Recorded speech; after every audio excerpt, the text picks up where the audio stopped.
Madam ఇప్పుడు చాలా మంది ఎవరు అంటే ఎవరో ఒకరని కాదు. చాలా మందిలో ఎవరో ఒకరు ఏదో ఒక ఇబ్బందితో బాధపడుతూ ఉంటారు. కొంతమంది ఆ ప్రాబ్లమ్స్‌కి సొల్యూషన్ తెలుసుకొని దాన్ని క్లియర్ చేసుకుంటారు. ఇంకొంతమంది ఎవరికి చెప్పుకోవాలి? ఎవరికి చెప్తే నా ప్రాబ్లమ్ క్లియర్ అవుతుంది అని తెలియక వాళ్ళలో వాళ్ళే డిప్రెషన్‌కి లోనై సూసైడ్ చేసుకున్న సందర్భాలు కూడా ఉన్నాయి. సో, అలాంటి వాళ్ళలో ఈరోజు వాళ్ళ ప్రాబ్లమ్‌ని మీతో క్లియర్ చేసుకోవడానికి మనతో ఒక కాలర్ రెడీగా ఉన్నారు. వాళ్ళతో మాట్లాడి తెలుసుకుందాం వాళ్ళ ప్రాబ్లమ్ ఏంటో. షూర్ అండి. హలో. హలో నమస్తే మేడం. నమస్తే అమ్మా. మీ పేరు? నా పేరు సోనాక్షి మేడం. సోనాక్షి. ఎక్కడి నుంచి మాట్లాడుతున్నారండి? పూణే నుంచి కాల్ చేస్తున్నాను. ఓకే. రమ్య గారు ఉన్నారు, మాట్లాడండి. Okay thank you. Hello Sonakshi గారు. హలో నమస్తే మేడం. నమస్తే అమ్మా, మాట్లాడతారు ఇప్పుడు, పర్లేదా? పర్లేదు మేడం. చెప్పండి అమ్మా, ఎక్కడి నుంచి మాట్లాడుతున్నారు, ఏంటి ప్రాబ్లం? మ్యామ్ పూణే నుంచి కాల్ చేస్తున్నాను మ్యామ్ నేను. నాకు ప్రాబ్లం ఏంటంటే హస్బెండ్ తోనే ప్రాబ్లమ్. తను ఏంటంటే ఫస్ట్ నాకు ఆల్రెడీ 2006 లో మ్యారేజ్ అయింది మ్యామ్. 17 years అప్పుడు నాకు. ఓకే.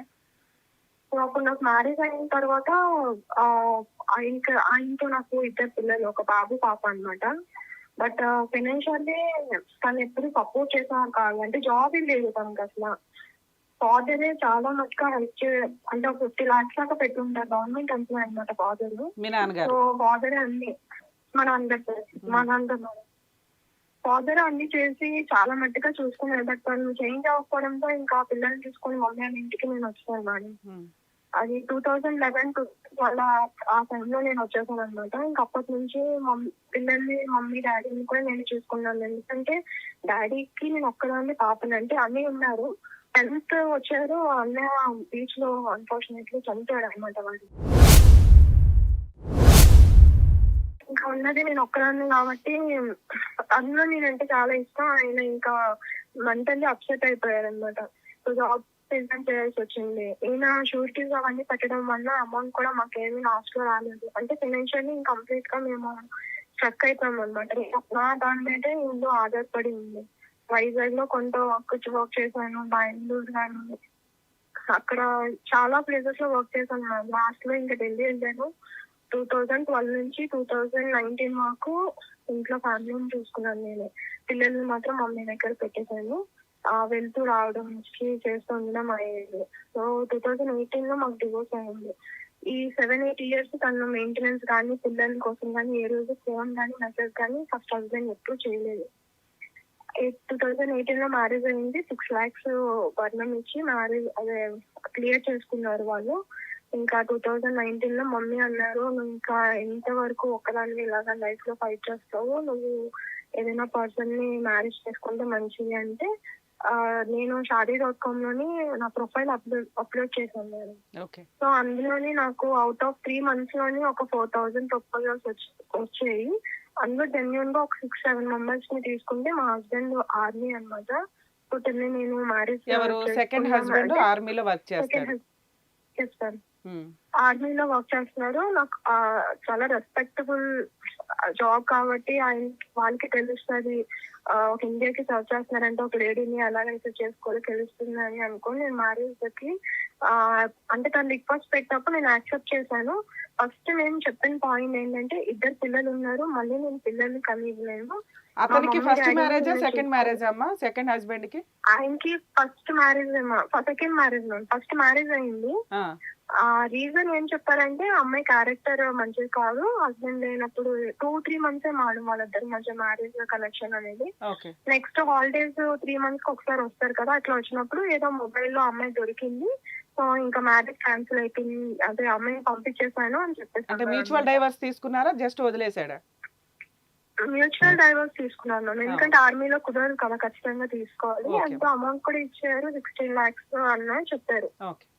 అయితే అదంతా పక్కన ఉంచితే నన్ను మ్యారేజ్ కి ముందు నేను తనకి చెప్పింది ఫ్యామిలీ గురించి, నా ఫ్యామిలీ గురించి, నా స్ట్రగుల్స్ గురించి. 9 years లో నేను ఎంత హార్డ్ వర్క్ చేశాను, మొత్తం నా పాస్ట్ లైఫ్ అంతా చెప్పాను తనకి. చెప్తే తను ఇంకా ఒక్క నిమిషం కూడా ఆలోచించకుండా నేను మ్యారేజ్ చేసుకుంటాను, మీ పిల్లలకి నేను తండ్రిగా నేను అన్ని చూసుకుంటాను, నాకు మళ్ళీ మీరు సెకండ్ హస్బెండ్ తో పిల్లల్ని కనను, నాకు ఆల్రెడీ 2 పిల్లలు ఉన్నారు అని చెప్పిన తర్వాత కూడా ఆయన యాక్సెప్ట్ చేశాడా? యాక్సెప్ట్ చేశారు మ్యామ్. Okay. ఈవెన్ నేను చెప్పిన ఒక 1 అవర్ నేను మొత్తం నా లైఫ్ అంతా ఎంతో స్ట్రగుల్స్ ఫేస్ అయ్యాను, అసలు ఫస్ట్ నుంచి ఏం జరిగిందో అన్ని వెంటనే తను చెప్పిన మాట అన్నమాట. Okay. బట్ నేను చెప్పాను ఏమంటే, ఒకసారి పేరెంట్స్ కి మీరు కూడా ఒకసారి ఆలోచించుకోండి, జాలి పడి కాదు, ఇది ఒక రెస్పాన్సిబిలిటీతో తీసుకోవాల్సిన డెసిషన్, మళ్ళీ రేపనే రోజు ఎవరు బాధపడకూడదు అని చెప్పాను నేను. ఉమ్. తను ఓకే అని చెప్పి మ్యారేజ్ ఫ్యామిలీతో కన్సల్ట్ అయ్యారు, వాళ్ళ సైడ్ మా సైడ్ అన్ని. వాళ్ళ మదర్ ఫాదర్ వచ్చారు, వచ్చి చూసి ఓకే అనుకున్నారు. బట్ వీళ్ళకి తెలియదు నేను పిల్లలు ఇవ్వగలనేమో అనుకున్నారు వాళ్ళు. బట్ మేము వాళ్ళు ఒక హోటల్లో రూమ్ తీసుకున్నప్పుడు మొత్తం మా ఫ్యామిలీ అంతా అక్కడికి అమ్మా వెళ్ళి ఒక నిమిషం అమ్మా, ఆ. మీరు ఆల్రెడీ ఇద్దరు పిల్లల్ని కన్నాక ఆపరేషన్ చేయించేసుకున్నారా? మీకు పిల్లలు పుట్టారా? చేసుకున్నాం మేము. ఓకే, ఆ విషయం మీరు ఈ సెకండ్ అబ్బాయికి చెప్పారు, అతను అయినా కానీ యాక్సెప్ట్ చేశాడు. వాళ్ళ ఇంట్లో వాళ్ళకి తెలియదు. మీరు ఎప్పుడైతే పెద్ద మనుషులు అదే మీరంతా మ్యారేజ్ ప్రపోజల్స్ కొంచెం. మాట్లాడుకుంటారో ఆ టైంలో మీరు ఈ పాయింట్ రివీల్ చేశారు మీ చెప్పాను వాళ్ళు. మేడం. ఓకే. ఓకే, అప్పుడు చెప్తేనేమో వాళ్ళ ఫాదర్ మదర్ కొంచెం ఏమో స్ట్రన్ అయ్యారు అనమాట. అంటే ఆలోచించుకుంటాం అన్నట్టు చెప్పారు. ఉమ్. నాకు మా బాబు చెప్పలేదు అని చెప్పేసి అన్నారు అనమాట. ఓకే. అయితే ఇప్పుడు ఏం జరిగిందంటే, మ్యారేజ్ అన్ని అయిపోయింది మేడం మాకు. వాళ్ళు అంటే మా హస్బెండ్ కాకిన కాదు, నేను తన్నే చేసుకుంటాను, ఇంకెవరిని చేసుకోను అన్నట్టు చెప్పారనమాట. ఇంకా తను ఇష్టానికి వాళ్ళు వద్దనుకుంటే మ్యారేజ్ చేశారు. మా వైజాగ్ లోనే మ్యారేజ్ అని చేసింది మేడం. ఓకే, హలో, వింటున్నామమ్మా, చెప్పండి. వైజాగ్ లోనే మ్యారేజ్ జరిగింది, అందరూ పెద్దల సమక్షంలోని. అంతా అయిపోయిన తర్వాత ఇంకా తను వచ్చేసి మేము మళ్ళీ ఇక్కడ నుంచి పూణే వెళ్తాము. ఉమ్. పూణే వెళ్ళాము, తమిళనాడు వెళ్ళాము. ఎందుకంటే వాళ్ళు తమిళన్స్ అనమాట. అంటే అక్కడ పుట్టి పెరగడం వల్ల వాళ్ళకి అవ్వచ్చు, బట్ తెలుగు వాళ్ళే, తమిళ్ ఎక్కువ వచ్చు, తెలుగు సరిగా రాదు. ఉమ్. అయితే అక్కడ వెళ్ళి అక్కడ ఏవో కొంచెం కులదేవత పూజలు అన్ని అయిపోయి ఇంటికి వచ్చాము. నేను తనని మ్యారేజ్ కి ముందు నన్ను ఒకసారి చూడడానికి కూడా నేను యాక్సెప్ట్ చేయలేదు. నా ఫోటో కూడా నేను చూడను, నాకు వద్దు అని చెప్పాను అనమాట. బట్ పండిత్ ఏం చెప్పారంటే, చూడకుండా మ్యారేజ్ చేసుకుంటే అది చల్లదమ్మా, అది మంచిది కాదు, రేపు ప్రాబ్లమ్స్ వస్తాయి. అందుకని ఏంటంటే నువ్వు ఒకసారి చూడాలి అంటే తను వచ్చా చూసారు. బట్ మ్యామ్ నేను అక్కడ అబ్జర్వ్ చేసింది ఏంటంటే, తను డ్రింకింగ్ హ్యాబిట్ చాలా ఎక్కువ ఉంది తనకి. అయినా కూడా నేను 3 months జర్నీలో తనతో కమ్యూనికేట్ చేయడం వల్ల, ఎందుకంటే నేను ఎథిక్స్ ని చాలా ఎక్కువ ఫాలో అవుతున్నాను. నేను చాలా హార్డ్ వర్క్ చేశాను, చాలా స్ట్రగుల్స్ చేశాను. సో నేను ఈ పర్సన్ తో కనెక్ట్ అవ్వడం వల్ల నేను నో అని చెప్పలేకపోయాను. ఈ థింకింగ్ హ్యాబిట్ ఒక్కటే కదా, నేను చేంజ్ చేసుకోగలను అన్న ఒక కాన్ఫిడెన్స్ తోని ఏదైనా కూడా యాక్సెప్ట్ చేయగలిగాను అనమాట. ఈవెన్ మమ్మీ వాళ్ళు కూడా వాళ్ళ ఇంటికి వెళ్ళి చూసి పెళ్లి కార్డు ఇచ్చారు మ్యారేజ్ కి 1 week బిఫోర్. ఒక్క నిమిషం అమ్మా, అమ్మా ఒక్క నిమిషం.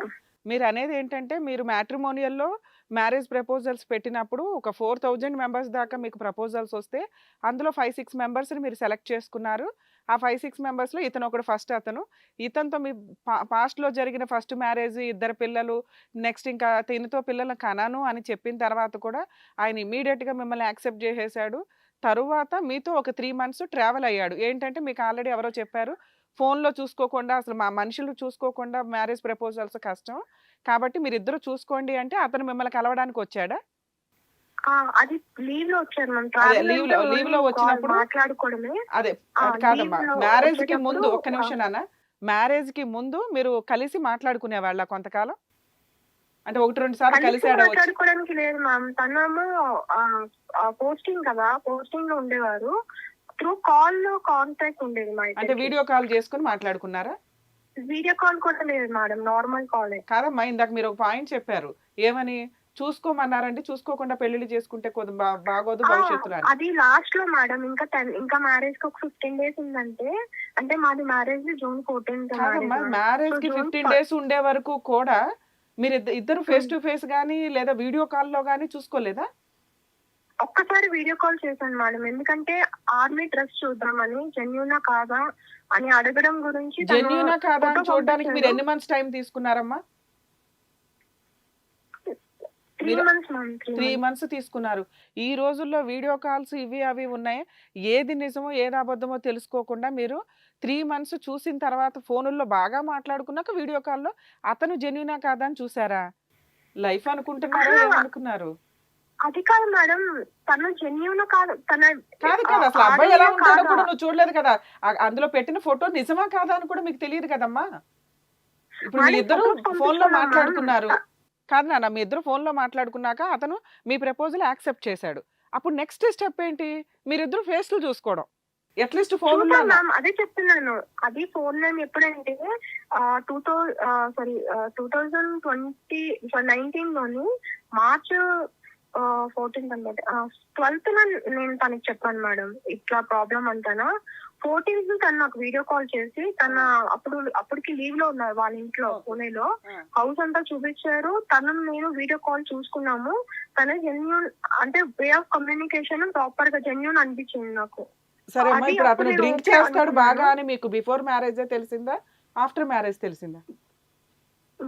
నాకు పూణే ఢిల్లీ వచ్చినప్పుడు పాప బాబుని హాలిడేస్ తీసుకొచ్చాను మేడం నేను. ఓకే. అప్పుడు వచ్చారు అతను చూడడానికి.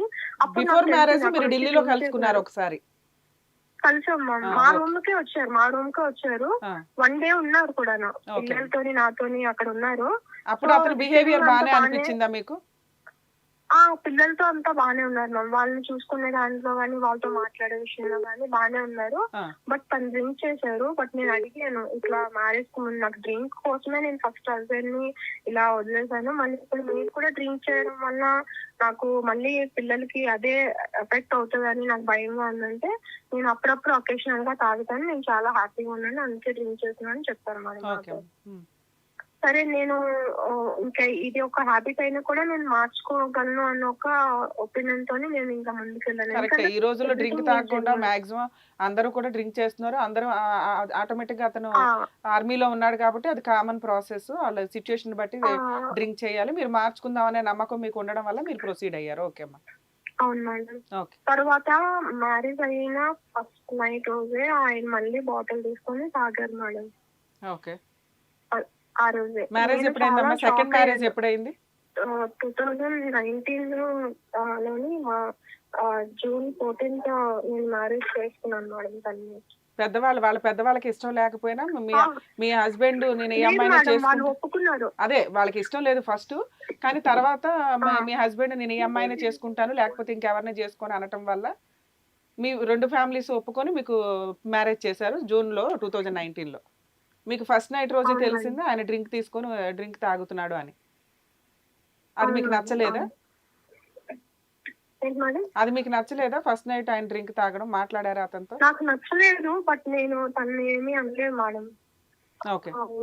నేను ఎందుకు ఇట్లా చేస్తున్నాను అంటే మళ్ళీ సేమ్ అదే చెప్పారు, నేను హ్యాపీగా ఉన్నాను అందుకే డ్రింక్ చేస్తున్నాను చెప్పారు. ఓకే. ఒక ఫస్ట్ అంటే ఇన్ని 10 years మళ్ళీ ఇంకొక పర్సన్ ని, ఫస్ట్ ఎక్స్పెక్టేషన్ ఏదైనా కూడా ఒక పర్సన్ ఉండేటప్పుడు ఫీలింగ్ సెపరేట్ గా ఉంటది కదా మేడం. బట్ తను అవేమీ ఆలోచించలేదు. ఇంకా ఆ రోజు నుంచి 10 లీవ్ లో ఉన్నారు. 10 days కంటిన్యూస్ గా తాగరు మేము. మార్నింగ్ లేదు, ఈవినింగ్ లేదు, నైట్ లేదు, ఎప్పుడూ. తను పడుకునే టైం వచ్చేసి 2-3 o'clock వరకు తాగి పడుకునేది. ఇంకా మధ్యాహ్నం 2-3కి మళ్ళీ లెగుస్తారు, మళ్ళీ స్టార్ట్ చేస్తారు, ఫ్రెష్ అప్ అయ్యి మళ్ళీ స్టార్ట్ కాదమ్మా, చేస్తారు. 10 days లీవ్ దొరికింది, ఇష్టపడి ఒక అమ్మాయిని పెళ్లి చేసుకున్నాడు, మీ మధ్య ఫిజికల్ రిలేషన్ ఉందా లేదా? అది ఉండేది మేడం. ఓకే. అయినా కానీ మీకు ఏ రెస్పెక్ట్ ఇవ్వలేదు అతను? అంత ఫుల్ గా డ్రింక్ చేస్తూ, డ్రింక్ తాగడం వేరు, ఫుల్ గా ఎడిక్ట్ అయిపోయి డే అంతా ఉన్న 5-6 hours డ్రింక్ చేస్తూ ఉండడం అంటే వ్యసనపరుడు కింద, ఎడిక్టర్ కింద లెక్క ఒక రకంగా. అవును మేడం. మరి మీరు రిక్వెస్ట్ చేయడం కానీ, మీ ఫస్ట్ మ్యారిటల్ లైఫ్ పేరెంట్స్ కి చెప్పాను మేడం నేను, అంటే ఇలా ఫస్ట్ నైట్ లో జరిగింది కానీ 10 రోజులు డ్రింక్ చేస్తుంది కానీ వాళ్ళ పేరెంట్స్ కూడా తెలుసు. ఓకే. ఈవెన్ నేను ఒక చెప్పకూడదు, ట్రైన్ లో నేను జర్నీ చేస్తున్నప్పుడు మాకు ఫైబర్స్ వస్తే మొత్తం బట్టలన్నీ ఇప్పటికీ ట్రైన్ లో పడుకుంటే నేను బెడ్షీట్ కప్పి నైట్ అంతా తన దగ్గర కూర్చున్నాను. వాళ్ళ ఫాదర్ వచ్చి మార్నింగ్ తను లేపు అంటే నేను ఆయన చూపించాను, ఆయన ఇక్కడ చూపించాను అనమాట. ఆయన చేసిన పని ఇది మామ అనుకంటే ఇంకా ఆయన ఏం మాట్లాడకుండా వెళ్ళిపోయాడు. సో ఇంట్లో అందరికి తెలిసే ఈ అబ్బాయి ఇలా కూడా నాకు చెప్పకుండా కాదు నాన్న, ఒక నిమిషం. మీరు అనేది ఏంటంటే ట్రైన్ లో మీరు ఎప్పుడో జర్నీ చేస్తున్నప్పుడు అతను ఫుల్ గా తాగి న్యూడ్ గా రెడీ అయిపోయాడా? తాగి పడున్నాడా? బట్టలు కూడా లేకుండా సరిగ్గా? కాన్షియస్ పడుకున్నారు. బట్టలు కూడా సరిగ్గా లేకుండా పడుకుంటే మీరు కప్పారా అతన్ని? అవును మేడం. అది మేము చెప్పాను కదా, మనం తమిళనాడు నుంచి పూణేకి మళ్ళీ అదేలే. మేము జర్నీ చేసాం కదా, ఆ స్పాన్ ఆఫ్ టైం లో అనమాట. మొత్తం ఫ్యామిలీ మెంబర్స్ ఉన్నారు, ఎవరి బర్త్ లో వాళ్ళు పడుకున్నారు. ఉమ్. మా బర్త్ లో పడుకున్న టైంకి తను చేసిన పని ఇది మేడం. ఫస్ట్ అది మ్యారిటల్ అయిపోయింది, 10 రిలేషన్ days అలాగే లో అయింది, సెకండ్ది నీకు ఇట్లాగే కష్టాలతో స్టార్ట్ అయింది. ఓకే, తర్వాత ఇది ఏమైందమ్మా? కూడా ఇది ఇప్పుడు ఇట్లా అయిన తర్వాత తిని ఏంటంటే ఇంకా కంప్లీట్ గా ఇంక ఇంటికి వచ్చిన తర్వాత కూడా ఇలాగే థింక్ చేయడం నాకేమీ అర్థం కాలేదు. ఎలాగ అది మళ్ళీ నేను స్టెప్ తీసుకోవాలి. సరేలే 10 days అయ్యింది కదా, కొంచెం చూద్దాంలే మార్చుకుందాంలే అనుకున్నాను. ఇంకా తను ఇక్కడ ఉన్న 10 days ఇట్లానే. నెక్స్ట్ ఇంకొకటి ఏంటంటే మేడం, సెక్చువల్ గా తను నాతో కలిసేటప్పుడు వీడియోస్ చూస్తారు మేడం తను. వీడియోస్ చూస్తూ ఆ అమ్మాయిని చూస్తూ నాకు చేయమనేవారు అనమాట. నన్ను నన్ను నేను తనకి పర్సనల్ పార్ట్ ని నేను చెప్పలేను మేడం. అది చేస్తేనే గానీ తను సాటిస్ఫై అయ్యేవాడు కాదనమాట. ఇది అయిపోయింది మేడం కంప్లీట్ గా 3 months లో. నేను తన గురించి ఆఫ్టర్ 3 months మళ్ళీ మ్యారేజ్ తర్వాత ఆఫ్టర్ 3 months వచ్చాను మళ్ళీ. ఈ లోపల నా ఢిల్లీలో నా ఉన్న లగేజ్ అన్ని నేను వెళ్ళి ఒక్కదాన్ని తెచ్చేసుకున్నాను. మళ్ళీ పూణే వచ్చేసాను. జాబ్ ట్రైల్స్ చేశాను మేడం. నేను ఫస్ట్ చెప్పాను, మ్యారేజ్ అయిన తర్వాత కూడా నా ఫ్యామిలీ రెస్పాన్సిబిలిటీ నాదే అని చెప్పేసి వాళ్ళు యాక్సెప్ట్ చేశారు. జాబ్ ట్రైల్స్ చేశాను కానీ నాకు ఎక్కడ జాబ్ దొరకలేదు మేడం పూణేలో. అప్పుడు 3 months తర్వాత మళ్ళీ సెప్టెంబర్, అంటే జూన్ లో నుంచి మళ్ళీ సెప్టెంబర్ లో వచ్చాడు. నా మీరు గణేష్ పూణే చతుర్థి ఎందుకు అని షిఫ్ట్ చెప్పేసి అయ్యారమ్మా? మీ ఒక హస్బెండ్ వాళ్ళు పూణేనా, వాళ్ళు తమిళనాడు అన్నారు? అంటే వాళ్ళు బార్న్ అండ్ డాటర్ అక్కడే మేడం, తమిళన్స్. బట్ అందరూ ఆర్మీ అవడం వల్ల ఫ్యామిలీ అంతా అక్కడ సెటిల్ అయిపోయారు పూణేలో అన్నమాట. సెటిల్ మా అయ్యారా? మామగారు మా మామగారు ఆర్మీ, మా హస్బెండ్ వాళ్ళ బ్రదర్ కూడా ఆర్మీ, మా అత్తగారు వాళ్ళ అక్కడేమో ఆఫీసర్ అన్నమాట, ఆర్మీ ఆఫీసర్. ఓర్ని. సో దాని మీద ఏమంటే మేము ఇంకా అక్కడ మ్యారేజ్ చేసుకున్నాను. ఓకే అమ్మా, పూణేలో మీరు జాబ్ సెర్చ్ స్టార్ట్ చేశారు. అత్తమామలతో కలిసి ఉండేవాళ్ళా, లేకపోతే మీరు వేరే హౌస్ తీసుకొని ఉన్నారా? అందరూ కలిసి ఉండాలి. అత్తమామలతో మ్యారిటల్ రిలేషన్ లో అక్కడ జాయిన్ అయ్యో. మీ హస్బెండ్ ఆర్మీ కాబట్టి అక్కడికి వెళ్ళాడు. ఈ 3 months లో మీకు జాబ్ వచ్చిందా రాలేదా పూణేలో? జాబ్ రాలేదు మేడం నాకు. ఎప్పటిదాకా జాబ్ రాలేదు? రాలేదు. వీళ్ళు కూడా ఫుడ్ అది సరిగా ఏం పెట్టేవారు కాదు. బట్ నేను ఈ విషయాలన్నీ ఏం చెప్పేదాన్ని కాదు. ఎందుకంటే ఈ మీ 3 అత్తమామలకి months ఆల్రెడీ నువ్వు కొంచెం కూడా ఇష్టం లేదు కాబట్టి ఏదో అబ్బాయి కోసం నిన్ను ఒప్పుకున్నారు. సో ఇప్పుడు అబ్బాయే లేడు కాబట్టి నువ్వు వాళ్ళ ఇంట్లో ఉండడం వల్ల వాళ్ళు సరిగ్గా నిన్ను ట్రీట్ చేయలేదు. మీ పిల్లల్ని మీ పిల్లల్ని పిల్లల్ని అప్పుడే కాలేదు మేడం, మమ్మీ దగ్గర ఓకే, ఉంచాను. పిల్లలు మీ మమ్మీ అమ్మ ఏమన్నారంటే ఒక 1 year అక్కడ చూద్దాం. ఉండి నువ్వు చూడు అసలు ఎలా ఉందో, మీ అందరూ కమ్యూనికేషన్ బాగున్నాక పిల్లల్ని తీసుకెళ్ళమని చెప్తే సరే అన్నాను. ఇంకా మధ్యలో వాళ్ళ ఎడ్యుకేషన్ స్టార్ట్ చేయడం ఇష్టలేక వాళ్ళని అక్కడ ఉంచారండి. ఓకే. సో ఈ 3 months మేము దూరంగా ఉన్నప్పుడు తను మాట్లాడిన మాటలైతే అసలు భయంకరంగా అన్నమాట. అంటే ఏం మాట్లాడేవాడు? అన్నెసెసరీగా తిట్టేవాడు మేడం. ఏ రీజన్ లేకుండా డ్రింక్ చేసి చాలా అబ్యూస్ చేసేవారు అనమాట.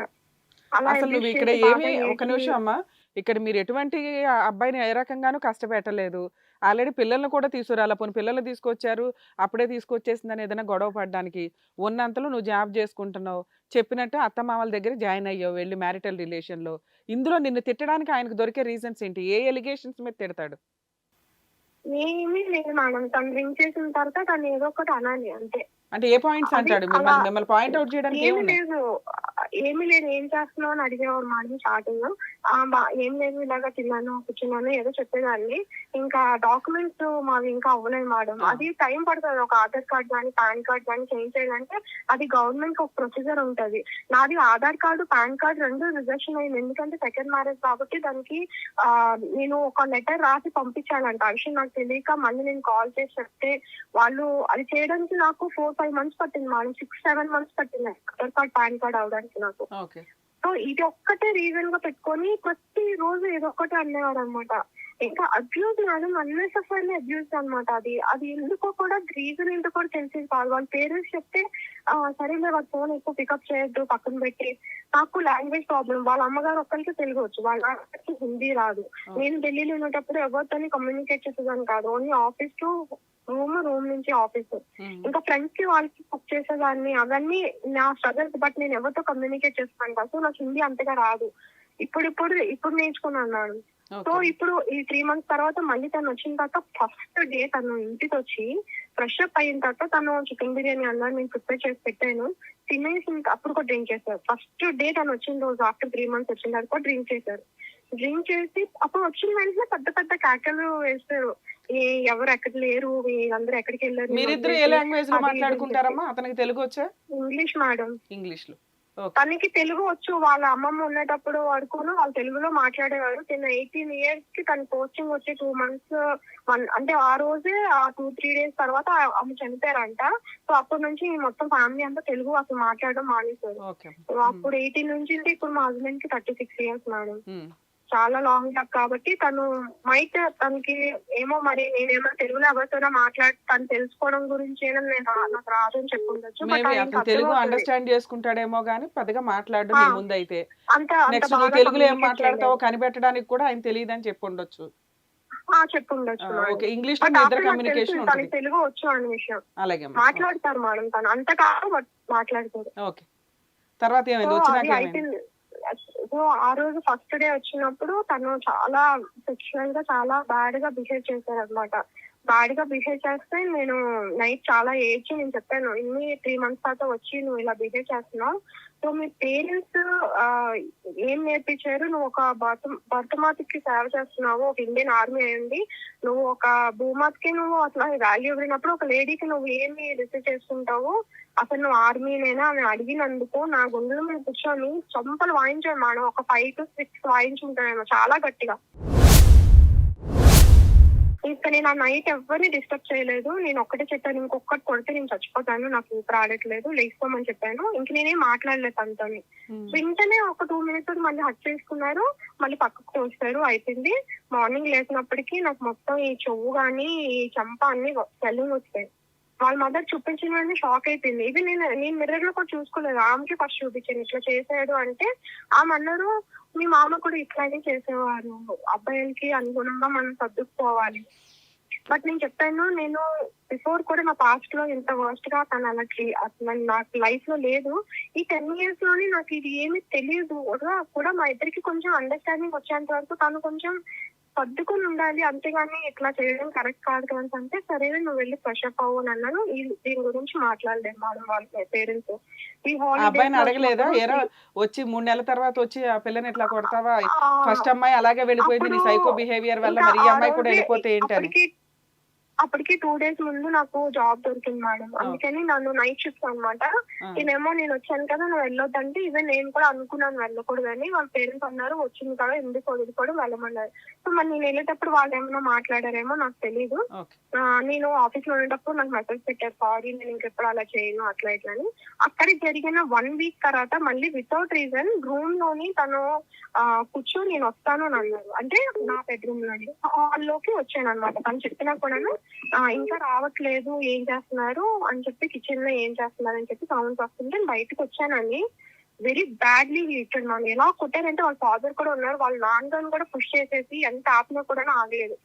తన మెంటాలిటీ ఏంటంటే బాగా కొట్టిన తర్వాత సెక్షువల్ గా పార్టిసిపేట్ చేయాలన్న ఒక మైండ్ సెట్ అనమాట కొంది. అలా అయినా కూడా ఏడుస్తూ నేను చేసినా కూడా ఈ విల్ యాక్సెప్ట్ అలా ఉండేవారు. సో ఇదే టైంలోని ఈ 15 days లోని తను నేను మా రిలేటివ్స్ ఒక బర్త్డే పార్టీ వల్ల ఫ్యామిలీ పార్టీ వల్ల మేము ఒక రెస్టారెంట్ కి వెళ్ళున్నాం. ఇక్కడ తను డ్రింక్ చేస్తున్నారని వాళ్ళ పేరెంట్స్ కూడా యాక్సెప్ట్ చేయలేదు. అంటే పెద్దవాళ్ళందరూ ఉన్నారు, గ్రాండ్ మదర్ ఫాదర్ అందరూ ఉన్నారు, నువ్వు కావాలంటే ఎక్కడైనా పోయి తాగంటే. ఇంకా నాకు కొత్తగా మ్యారేజ్ అయింది, తను ఒక్కరిని ఎందుకు విడిచిపెట్టాలని నేను వేరే సపరేట్ గా వచ్చి మళ్ళీ మేము కూర్చొని డ్రింక్ చేసేటాను.